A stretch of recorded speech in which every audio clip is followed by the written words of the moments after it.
chapter 7. As we have been progressing through this, you can tell that things are kind of getting ramped up. But I told you that from time to time we stop, or there's a snapshot of things that are going on in heaven while there are things going on down on the earth. And this is one of those times. It's like you hit the pause button between the sixth and the seventh seal. We had 5 seals.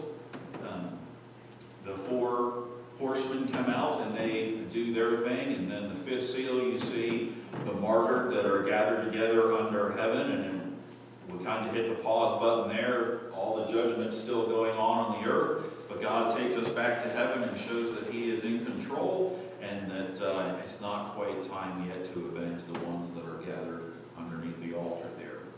And then we open the 6th seal, and I guess you could ignore and explain away the first 5 seals. You wouldn't, or the first 4 seals. You wouldn't think you could. But I guess you could look at the situation and say all the worldwide war and the famine and all the stuff that happens is the natural result of what man does. But when the 6th seal is opened, God acts. And I hope you didn't miss it. But at the end, they know who is responsible for it, because they go into the dens in the mountains and they say, hide us from the face of Him that sits on the throne. So there's no way that you can explain away the intensity of what's happening in the 6th seal. And we know that the 7th seal contains the trumpet judgments and contains the vial of the bowl judgments. Right before we get into what is called the terrible day of the Lord, we have chapter 7. And it's divided into these 2 groups of individuals. I like to think of it as the calm before the storm. A tale of 2 groups. It was the best of times. Verses 1 through 8, which are the sealed. They survived the tribulation period. No one can kill them. They are not touched by the natural disasters that are going on and all of the intensity of the 7th seal as it is opened up. They make it all the way through. It was the worst of times. Verses 9 through 17. And I say the worst of times tongue-in-cheek because looking at it from man's perspective, these are the ones who are the tribulation martyrs. They don't make it through the persecution. And it doesn't give us a number, it just says a vast majority. But it's not necessarily the worst of times because they're in heaven. They are not dealing with the tribulation period anymore. They are not dealing with the Antichrist. They are not dealing with the false prophet. They are not dealing with any of that stuff. So right in the middle of this, before we get into and there's chapter after chapter after chapter, the trumpets and the bowl judgments that are getting ready to be opened, God's going to stop us for just a second, and He's going to show us something. Tonight I want to look at the first group, the group of 144,000 sealed Jews. Read with me together, if you will, Revelation 7, starting in verse 1. And after these things I saw 4 angels standing on the 4 corners of the earth, holding the 4 winds of the earth, that the wind should not blow on the earth, nor on the sea, nor on any tree. And I saw another angel ascending from the east, having the seal of the living God. And he cried with a loud voice to the 4 angels to whom it was given to hurt the earth and the sea, saying, hurt not the earth, neither the sea, nor the trees, till we have sealed the servants of our God in their foreheads. And I heard the number of them which were sealed. And there were sealed 144,000 of all the tribes of the children of Israel. Of the tribe of Judah were sealed 12,000. Of the tribe of Reuben were sealed 12,000. Of the tribe of Gad were sealed 12,000. Of the tribe of Asher were sealed 12,000. Of the tribe of Nephthalim were sealed 12,000. Of the tribe of Manasseh were sealed 12,000. Of the tribe of Simeon were sealed 12,000. Of the tribe of Levi were sealed 12,000. Of the tribe of Issachar were sealed 12,000. The tribe of Zebulun were sealed 12,000. Of the tribe of Joseph were sealed 12,000. Of the tribe of Benjamin were sealed 12,000. After this I beheld, and lo, a great multitude, which no man could number, of all nations and kindreds and people and tongues, stood before the throne and before the Lamb, clothed with white robes, and palms were in their hand. Now, verse 9 is going to start the second group. But I wanted to introduce the second group with verse 9 because I believe they are the reason for the group that we see in the first 8 verses. We'll get to more of that probably not next week, probably the week after.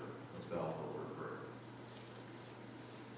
Father, sometimes as we read in your word, it is easy to get caught up in the drama, in the excitement, the story of it, the account of what's happening and how intense everything can be.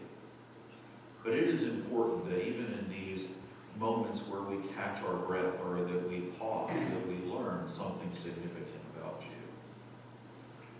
And I trust that tonight we will be encouraged by the sealing of these 144,000. Help us to realize your authority and your purpose and your will is always accomplished among men. In Jesus' name we pray.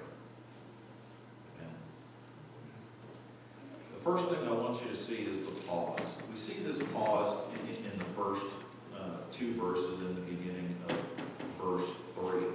And it's an interesting way of introducing this because it says, after these things. Okay? There's not the opening of a new seal. It seems like every time there has been a scene change up to this point, there's always a new seal that's opened. And you remember with the 4 horsemen, you have one of the beasts that's prancing around the throne, praising God continually. Stop for a second to invite John to come and see. And then you open the 5th seal, and we saw the martyrs that are gathered together under the altar there in heaven, and white raiment is given unto them, and they're asked to be patient because it's not quite time yet to deal with the folks that have martyred them. And then he opens the 6th seal, and there's no beast that intervenes. It's just simply God acts, and John says, and lo, I beheld, I saw. Well, here we are. We have kind of what we think is finished up the 6th seal, and we've had these horrible earthquakes and all this judgment that has happened, but there's not an opening to another seal. There's instantly a scene change. And we know it's significant because it says, after these things, when I beheld all the terrible things that were happening on earth, it's almost like God says, don't forget, there are important things that are going on in heaven also. And so he kind of like winds back time, if you will, and he says, before we get on with the nasty of the 7th seal, I want to show you what's happening here. There are 5 angels that are involved. The 4 angels are at the 4 corners of the earth, and trust me, people are petty. If you ever wonder why God repeats certain things and he says things in such great detail sometimes, it's because we're not smart enough to figure it out. He has to make sure that it's impossible for us to interpret it any other way, and then people still argue over it.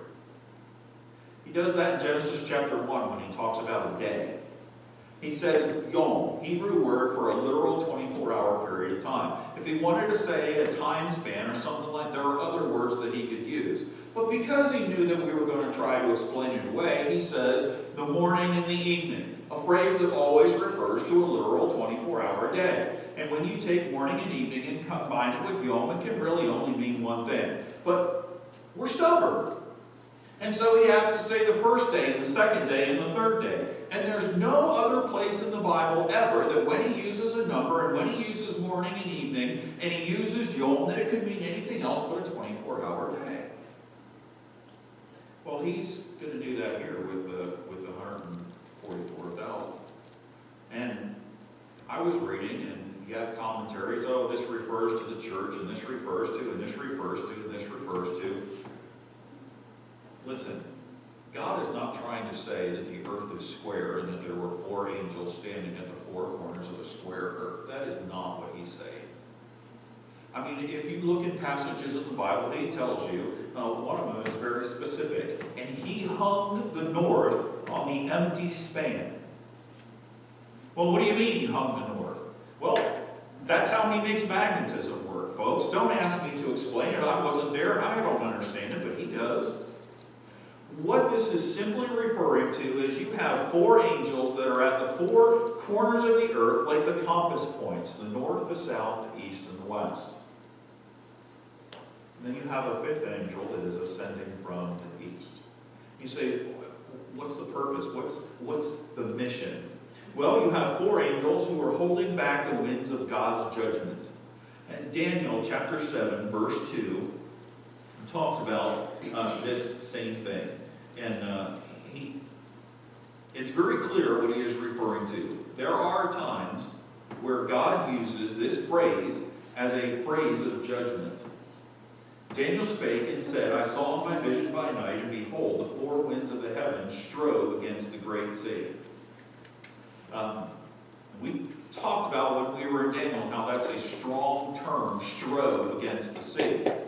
Same language is being used here. He is using it as a way of referring to some judgment. I'll turn to Jeremiah chapter 49. If you want to go there with me, you can. I'll try not to go too quickly. Can't help it. Sometimes I get excited and I don't wait for you to turn. Verse 36 and 37.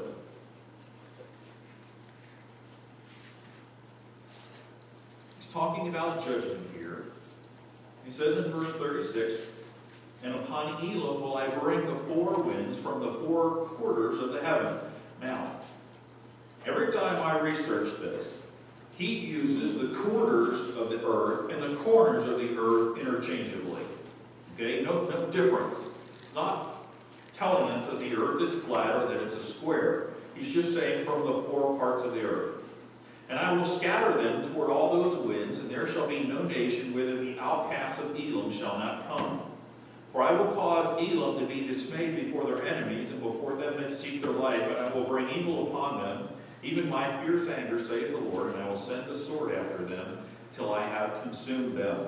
Now, did he send a hurricane from the north, south, east, and west, and blow them off the face of the earth? No. What he is talking about here is when the four winds from the corners of the earth, it is simply saying that there is intense judgment coming that is going to affect the whole earth.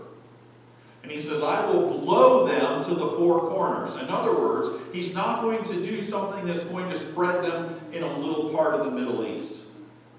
When he brought them judgment, it literally sent them scattering over all the earth. Name a country in this world that there are not Jewish people living in. I mean, you might be hard-pressed to find them in Iran. You'll probably find them if you look hard enough. He has scattered them over the entire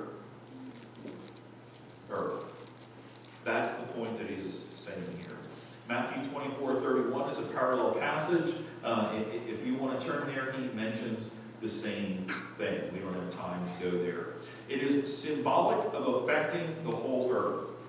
And he uses two phrases. The four quarters, or the corners of the earth. That's the first phrase. And the second one is his reference to the earth, the sea, and the trees. Now, at first I thought, well, why doesn't he mention the animals? And why does he mention the birds? And why does he mention the fish? And why does he mention the people? Because if you affect the earth, the sea, and the trees, then you affect every single thing on earth. Right? I mean, think of an ecosystem, think of a group of animals or plants or people that are not affected by the earth, the sea, and the trees. And so what he's doing is, rather than sit here and give us a long list of all of the things that could be in trouble when these four angels are turned loose, he just simply says they are going to have a great effect on the basic things that affect everything else. That's what he's saying, the whole earth. Now what's interesting, we'll be there before too long, in chapter 8, verse 7 of Revelation, the first trumpet is going to sound, and the earth and the trees are heavily damaged. And in chapter 8, verse 8, the second trumpet is going to sound, and the sea is harmed. And so you can see how we have this pause button. There have been intense earthquakes, and the sea is raging and foaming, and islands and mountains have been moved, and people are absolutely scared to death. And then all of a sudden, we see that the four angels affecting the whole earth, are holding back the winds, and we'll get to that in just a minute. And then in chapter 8, they're allowed to turn loose, and horrible, horrible things happen, like instantly. You say, what's the big deal here? God-given power and authority are given to these angels to affect the elements. If you have time and you want to, you can go to chapter 14, verse 18. There's one that is in charge of fire. And in chapter 16, verse 5, one of them turns a third of the waters to blood, and it says, "And the angel of the waters." He's given authority and power by God to affect fire and to affect water. Now, these 4 angels have been given authority and power by God, and right now they are holding back that judgment. The 5th angel, introduced to us simply by saying, in verse 2, "And I saw another angel." Now listen, I have read in commentaries, some people think this is Jesus Christ, some people think this is one of the archangels. If you look at the term "another," it simply means a numerical reference to another. If I am counting you, and I look out and I say 1, 2, 3, 4, oh, there's another. You don't look at that person and say, you must be Jesus Christ. You must be the captain of the whole bunch. No. What he is doing here, he is saying, here is an angel just like the other angels. Now, we don't have any detail. We're not told that it's a mighty angel. We're not told that it's one of the archangels. We're not told any of those things. That's because they're not special or different in any way. These 5 angels are the same type of angels. In fact, if you look at verse 3, you'll notice that this angel that everybody's making a big deal of having all this authority says, "Hurt not the earth, neither the sea nor the trees, till we." That's a relational pronoun, right? "Till we have sealed the servants of our God in their foreheads." Notice how he groups himself with the 4 angels that are holding back the forces. We and our. There isn't any difference between them. And the reason everybody wants to attribute a big difference here is because he has this loud, commanding authority. In verse 2, he says, "He cried with a loud voice to the 4 angels to whom it was given to hurt the earth and the sea." Well, listen, if these 4 angels have the authority to affect the whole earth by hurting the earth and the sea, then certainly the angel that has the right to stop them must have more authority. Well, we'll get to that in just a second. What is the purpose of this pause? Why are these 4 angels holding back the winds? What's going on here? Into verse 3, he tells us, "Till we have sealed the servants of our God in their foreheads." The purpose, sealed, interesting term. It's a sphragis, my closest guess at a Bible word. It is the word used throughout the Bible for a signet ring, a private mark. We've seen this over and over and over again. It denotes ownership and protection of something. In John 6:27, Ephesians 4:13, 2 Corinthians 1:22, all 3 of those passages talk about God sealing us, sealing his redeemed. It shows his ownership and it shows his protection. And a couple of times throughout the book of Revelation, we are going to see this phrase, "sealed in their foreheads with his name." We see it here with 144,000. We'll get to that in just a second. But then later on, we'll look at a couple of references. We're going to see folks that are sealed with his name on our foreheads. In Daniel chapter 6, verse 17. Anybody know what happens in Daniel chapter 6, verse 17? Daniel's good friends with the king. I mean, such good friends with the king that he does what? Throws him throws him in the lion's den. Because in a moment of weakness, he allowed these other counselors to manipulate him and to pass a law that, according to the Medes and the Persians, cannot be changed. So according to the law of the Medes and the Persians, once the king commands something and he signs the decree, he cannot have a change of heart and go back and undo it. And that's exactly what happens. The king has a change of heart, and he spends all night long trying to figure out how to deliver Daniel from this situation, but he can't. And the next morning, you can see the little, triumphant smirks on their faces as they go to the king and say, hey, it's time. We got to do this, Law, it's got to be done. So they go out and they lower Daniel down into the lion's den, and it says they laid a great stone upon the opening. And to make sure that it would be carried out, he signs it with his signet ring. But not only did the king sign it, but all of the chancellors signed it with their signet rings. What did they do? Basically, anybody that walks up and looks at that stone says, whoa, if I don't have more authority than so-and-so, and so-and-so, and so-and-so, and so-and-so, then I break that seal at the risk of losing my life. That's why the signet ring was important. In Genesis 41:42, Joseph is down in Egypt. He has been brought out of prison, and Pharaoh is getting ready to make him number 2 in the country. And so what he does is he takes the ring off of his finger and he gives it to Joseph. Why did he do that? He gave him the authority to be able to carry out the job that he already told him to do. He said, you're going to have to go around and gather up grain in the 7 good years so that we can get through the 7 bad years. And he gave them his signet ring so that when Joseph went around doing certain things, he could press that seal in, and anybody that walked up to it would say, ooh, you're messing with Pharaoh if you mess with that seal. We see it again in Esther 3:10.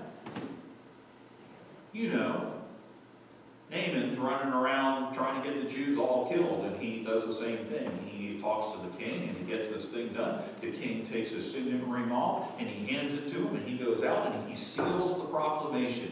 And he's so happy because he thinks he has figured out a way to get rid of all the Jews. And anybody who looks at that and says, no, that's not a good idea, I like that guy, he's my neighbor. Oh, wait a minute, that's sealed with the king's signet ring. Can't be messing with the king. Same thing happens in the garden.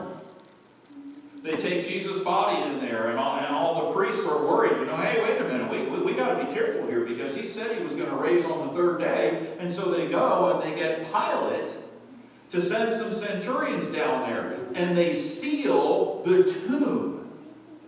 And so if you walked into it, you wanted to know what was inside, you'd walk up there and you'd see the signet ring of Pilate, and you'd say, listen, if I don't want to die today, it's time to turn around and walk away.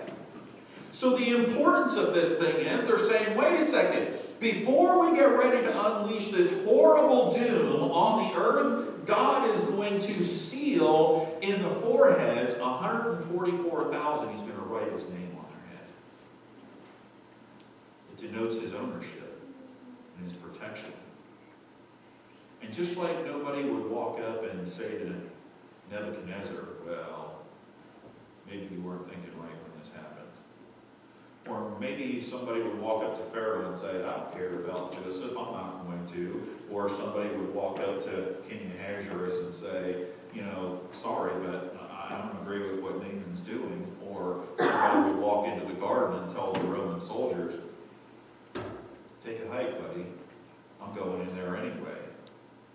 Listen, you might think you would defy such a great human authority as that, but who in the world is going to defy the authority of Almighty God when he seals somebody in their forehead?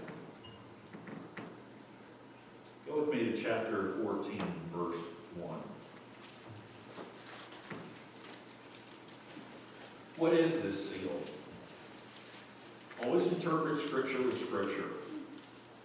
And I looked, and lo, a lamb stood on the Mount Zion, and with him 144,000, having his father's name written in their foreheads. That's what the seal is.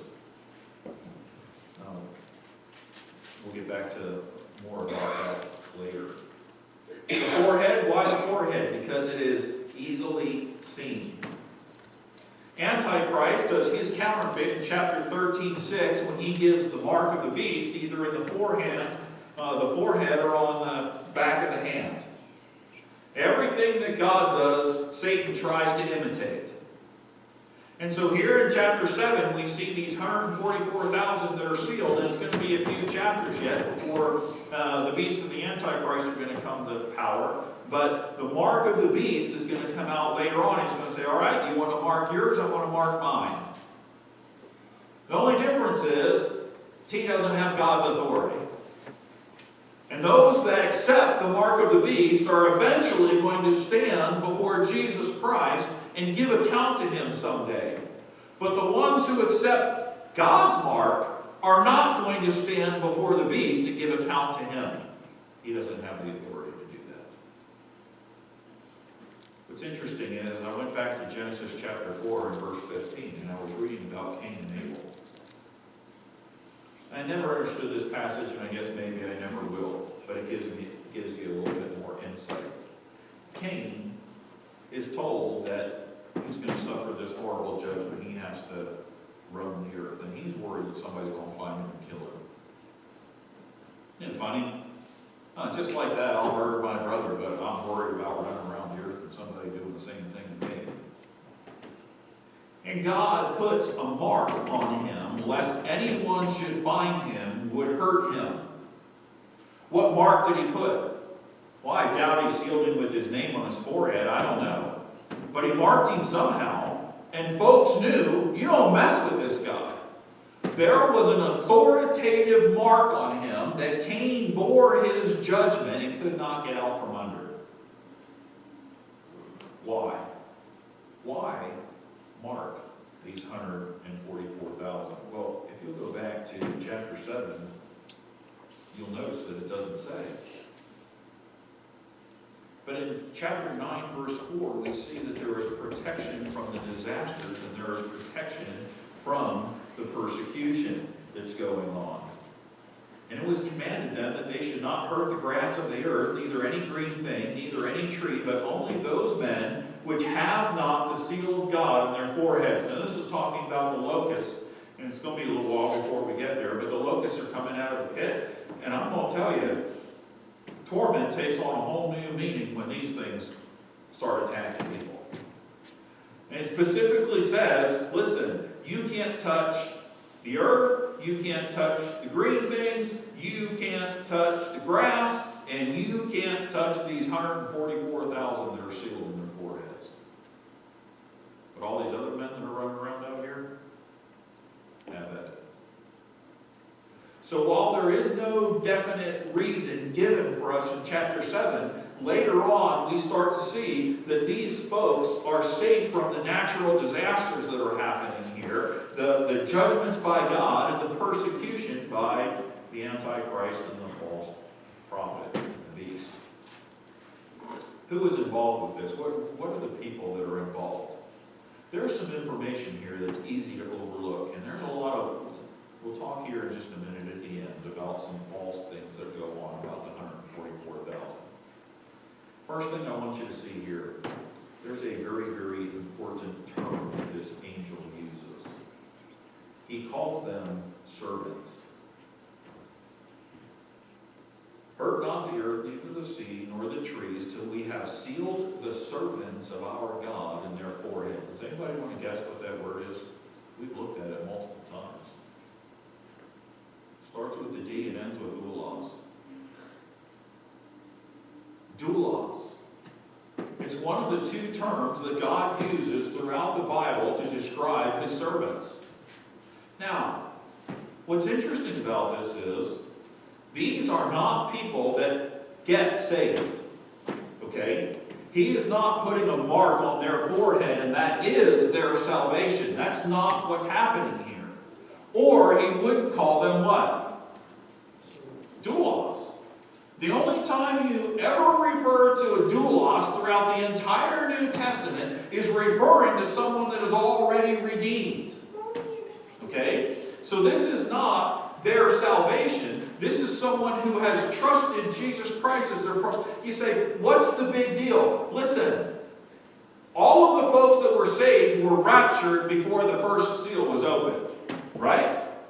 So we're talking about 3.5, 4 years into this thing, in the tribulation period, and there are already 144,000 Jews that are saved. Doesn't mention the Gentiles yet. We'll get to that in the second half of the chapter. We're talking about 144,000 Jews. And what's interesting is while many people are running and hiding in the mountains and want to be hid from the face of God, you have others that are fleeing to Him. It's a pretty incredible statement. Servants, they are redeemed, they will not be martyred. Now, I want you to go back to chapter 14, and we're going to read a couple of more verses because there's much more information given in chapter 14 than there is here in chapter 7. We looked at verse 1 about Father's name being written in their foreheads. Now we're going to look down at verses 2 through 5. And I heard a voice from heaven as the voice of many waters, and as the voice of a great thunder, and I heard the voice of harpers harping with their harps. And they sung as it were a new song before the throne and before the 4 beasts and the elders, and no man could learn that song but the 144,000 which were redeemed from the earth. These are they which were not defiled with women, for they are virgins. These are they which follow the Lamb whithersoever he goeth. These were redeemed from among men, being the first fruits unto God and to the Lamb. And in their mouth was found no guile, for they are without fault before the throne of God. What's interesting here is we see 144,000 people with righteous character. Incredible devotion to Christ. And we also see a very important phrase because they are called the first fruits. First fruits.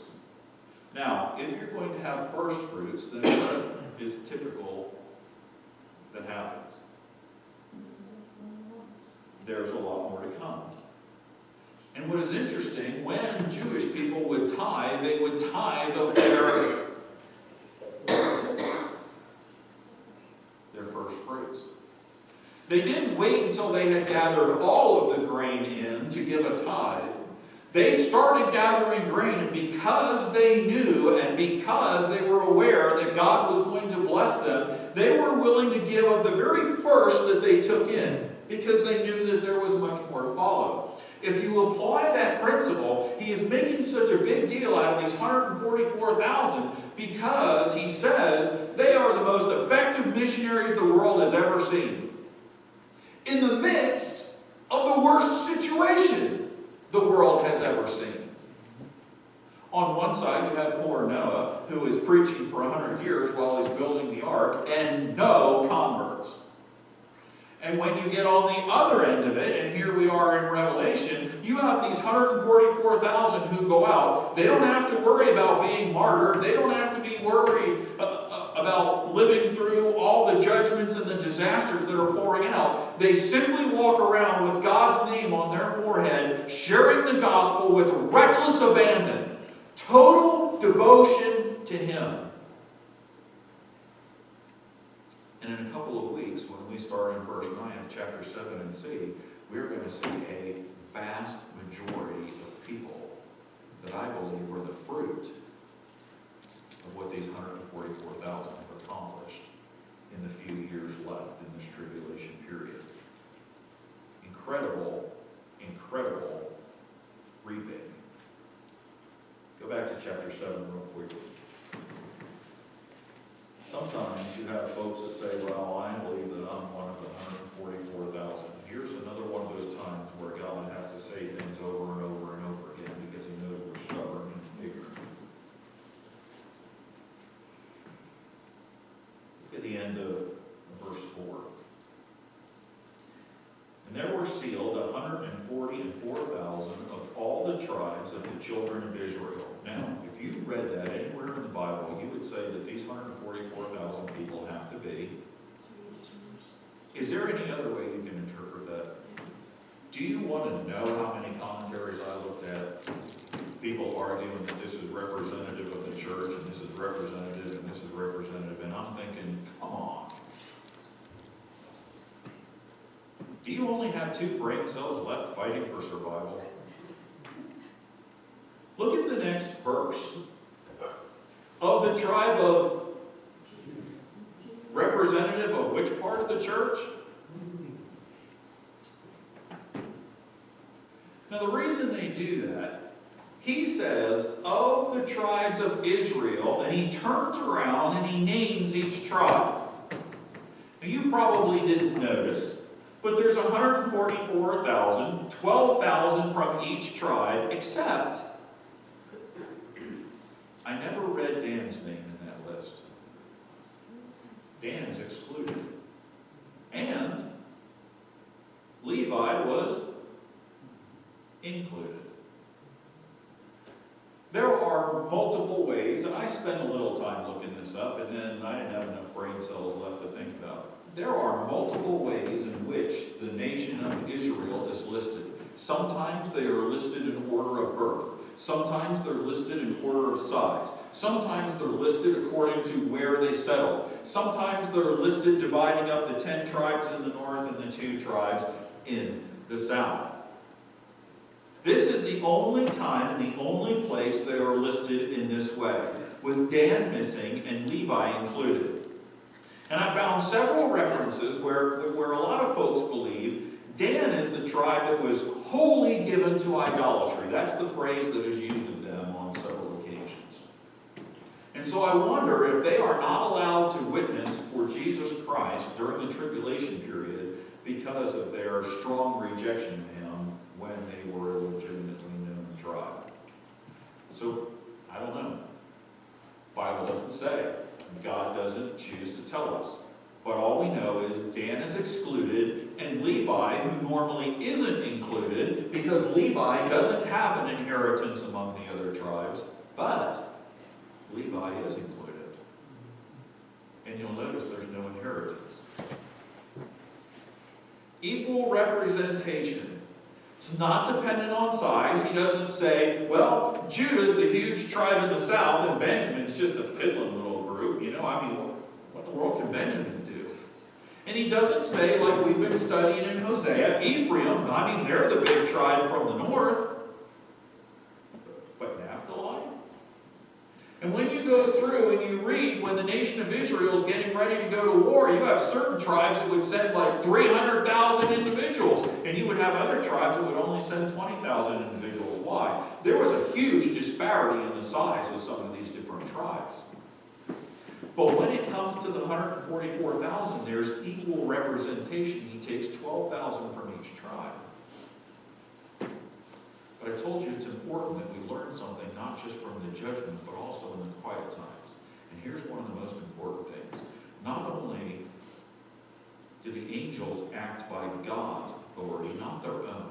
So you can't make a big deal out of one angel doing this and another angel doing that. Because they're all doing what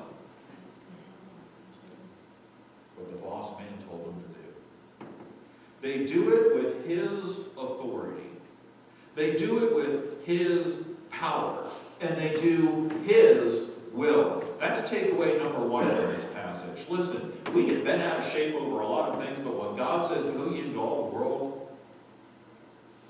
and teach all nations, baptizing them in the name of the Son, Father, Son, and the Holy Ghost, he doesn't say, go and preach in your name. And go tell them, whatever it was that's popular at the time. We ought to be more like the angels. His power, his will, his authority. Takeaway number 2, sometimes we get so bent out of shape over what human beings want to classify folks as. Ooh, Ephraim and Judah, they're really nice. Yeah, Benjamin, you got potential, but, you're a little baby. No. In God's eyes, everybody's equal because he's not a respecter of persons. And the third thing that's really important. When the Assyrians came in, they absolutely wiped out Israel. We call them the 10 lost tribes, right? And then the Romans come in, 70 AD, and they destroy Jerusalem, and they burn the temple, and all the records are lost. And you've got all kinds of folks running around today, and some of them can claim to be 100% pure blood Jewish, but a lot of them probably don't know for sure, and they probably don't know what tribe they're from. And you look around today and you say, can you find 12,000 Jews from the tribe of Asher? Can you find 12,000 Levites? No, you and I can't. But God never, ever loses sight of his own. And no matter how bad it gets, or no matter how scattered it gets, or no matter how hectic it gets, no matter how desperate it seems, God the Father hits the pause button, sends an angel and says, you seal 144,000 Jews, 12,000 from each tribe. And these angels are not going to have trouble finding them. They know exactly where they are. Because God always knows where his people are. And he always knows what they're going through. Real quickly. There's a lot of false teachings about the 144,000. Jehovah's Witness originally said they were the first 144,000 when they were getting started. I remember when I was a young kid, I would hear this all the time. You got to hurry up or you're not going to get to be part of the 144,000. And then they exploded and now there's millions. So what do you do with the 144,000? Well, now they just look at it and say, if you're good enough, maybe you'll make the 144,000. You get to rule and reign with Jesus Christ. If not, I guess it's secondary kingdom for you. There are people that are like, well, I believe I'm one of the 144,000. Okay, question. Number one, are you Jewish? If you're not Jewish, there's no way you're part of the 144,000. Number two, are you a virgin? You say, what does that have to do with it? We just read it in chapter 14, verses 1 through 5. If you're married, you are not a part of the 144,000. Sorry, it's cut and dry. Are you living in the tribulation period? Then you're not part of the 144,000. So if you are a believer right now, you don't have to worry about whether or not you are going to be a part of the 144,000. I promise you, you won't. You'll be raptured, caught up. So if you're not Jewish, if you're not a virgin, and if you're not living in the tribulation period, no, you're not part of the 144,000. Not an excuse not to evangelize. Let's bow for a word.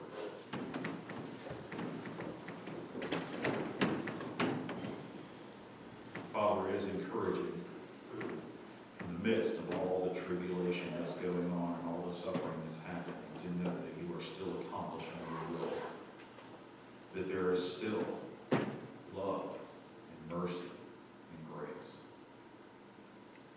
You are in control of all things. Help us to see the revelation of Jesus Christ. Help us to complete in our minds and our heart the picture of him who came to die on the cross to make salvation possible. And may we do what he asked us to do with the time that we have left until he comes. Preach the gospel.